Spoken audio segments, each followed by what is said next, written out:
क्या तुमने कभी सोचा है ये पैसा छापता कौन है? ये सारा पैसा सप्लाई आ किधर से रही है? अगर तुम्हें लगता है कि गवर्नमेंट ये पैसा छापती है तो ऐसा बिल्कुल नहीं है। गवर्नमेंट के पास इस चीज का पावर नहीं है कि वो पैसे को छाप सके।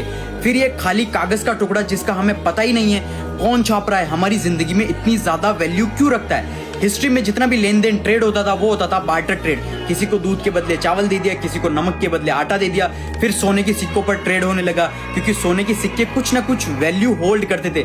लेकिन ये कागज का टुकड़ा जिसका हमें कुछ पता ही नहीं है, इसे छाप कौन रहा है और किस बेसिस पर छाप रहा है? पूरी दुनिया में 315 यूएस ट्रिलियन डॉलर डेट के अंडर है, लेकिन हमको ये 315 ट्रिलियन डॉलर देने किसको है? ये एक अमीर आदमी अपने टैक्स बचाने के लिए अपना सारी जिंदगी उधार के पैसे पे गुजारते हैं। यहाँ पर मैं छोटे मोटे इंस्टाग्राम पर पैसे दिखाते हैं उन अमीरों की बात नहीं कर रहा हूँ, मैं बात कर रहा हूँ टॉप एलिट्स की, जो अल्ट्रा बिलियनर्स हैं, जो हर सेकंड हजारों करोड़ों कमाते हैं। ये बिलियनर्स क्या करते हैं? अपनी कंपनीज के शेयर्स को बैंक्स के पास रखते हैं, एज ए कोलेटरल रखवाते हैं, करोड़ रुपए का लोन लेते हैं, लोन को वापस पे करने के लिए फिर से लोन लेते हैं और ये पूरा लूप होल तब तक चलता रहता है जब तक ये अमीर मर नहीं जाएंगे। इन सारी बातों का बैंक्स को भी अच्छे से पता है, ये पैसा हमें नहीं मिलने वाला, लेकिन फिर भी वो लोग इन लोगों को लोन्स देते ही रहते हैं। बैंक्स के पास रियलिटी में इतना सारा पैसा होता ही नहीं। बैंक्स के पास बस 5 से 10% फिजिकल कैश होता है, बाकी सारा का सारा पैसा डिजिटल कैश है। मतलब वो सिर्फ कंप्यूटर में कुछ टाइप करते हैं और कंप्यूटर के अंदर नंबर शो हो जाते हैं। इस चीज को हम फाइनेंस में हम